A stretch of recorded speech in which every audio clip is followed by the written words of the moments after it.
Horrible experience that Sergio had, as a lot of people had at Wembley on Sunday. Heard reports, read a lot and spoken to people who were there, and I was there myself as well. It was horrendous on Wembley Way from a very early time in the afternoon, long before kickoff and long before the doors at Wembley opened. There were too many people on Wembley Way. There was nowhere near, he's right, Sergio, there was nowhere near enough police presence, way more police for the semi-final on Wednesday, so I'm not quite sure what happened there. There was tailgating, people getting in, one behind the other, when it should have been just one. There were two getting in.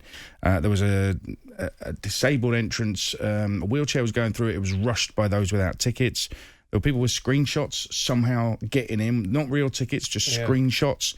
So how can that happen? Maybe that's a call to go back to paper tickets. I mean, I don't know what the answer is. I've just seen a report as well. There was a report in the Times today that there was a ticket holder who said that they had seen a steward taking money to let people pass security. Now, obviously, that's going to be investigated to see whether that really happened or not. But if that's the case, I mean, that's horrendous, truly horrendous. Well, it is. And listen, we were in a great position at Box Park over the balcony to see people trying to offer the stewards who were on that door money just to get into Box Park itself for a drink. And they were turning them away. I had to keep saying on the telly, would you say about every 4 minutes, Aid? Yep. On the telly, we are not letting anyone in. No matter how much you offer me, you are not coming in. We are full to capacity on what we are allowed.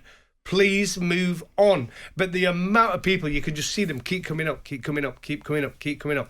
And I think it's no excuse whatsoever, Aid. But again, you have got a lot of young people who have been locked up for so long, and it was an opportunity to party.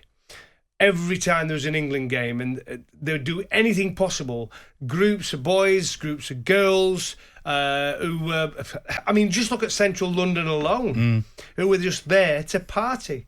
And they wanted Monday off to do it again. And I think you're right, that has to come into the equation. It's not the only thing, but it has to be factored in. And it's not an excuse. It's not a reason to... Yeah, exactly. It's not saying, they haven't done anything wrong.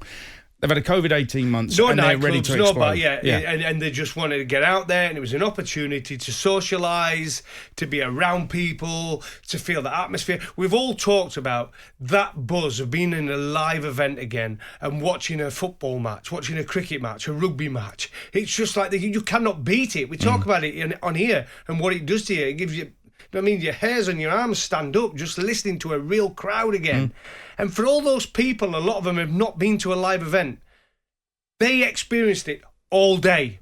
And when it's all day and the sun's shining and there's a load of alcohol and no limit on it and nobody to stop you and no bins, you're just throwing that rubbish. It was embarrassing, the amount of rubbish that was on Wembley Way.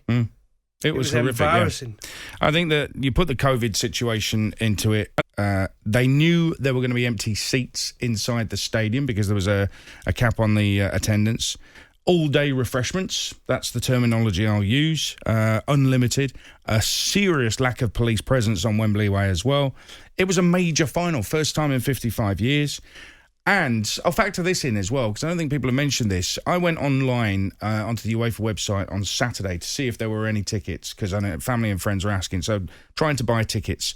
It kept saying there were tickets available. You put them into your shopping cart, and then it would log you out. And it was so frustrating. So many people had that situation.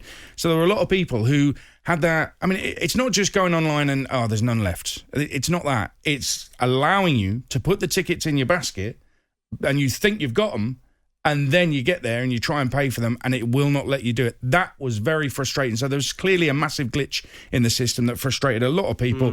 You put that together on Sunday with some decent weather, as you say, and all that cocktail comes together, and it led to a lot of people doing very, very stupid things. Well, you got a lot of people who are going for the experience, and there's nothing wrong with that, having a day out and experiencing the atmosphere, because it was special, right? It was special. England were in a final. 55 years we've waited for it. So to go there, but the problem is, as I just said, with the sun shining, and you have got that many people drinking all day, they suddenly want to get to the game. They're desperate to get to the game. And when alcohol takes hold of anything, I mean, we saw what happened. Well, I'll say it again, refreshments. I'll say it again, without going into too much detail, as I did yesterday. What we haven't done since the final is talked enough about Italy, so we're going to put that right. We'll talk about the European champions next on Drive.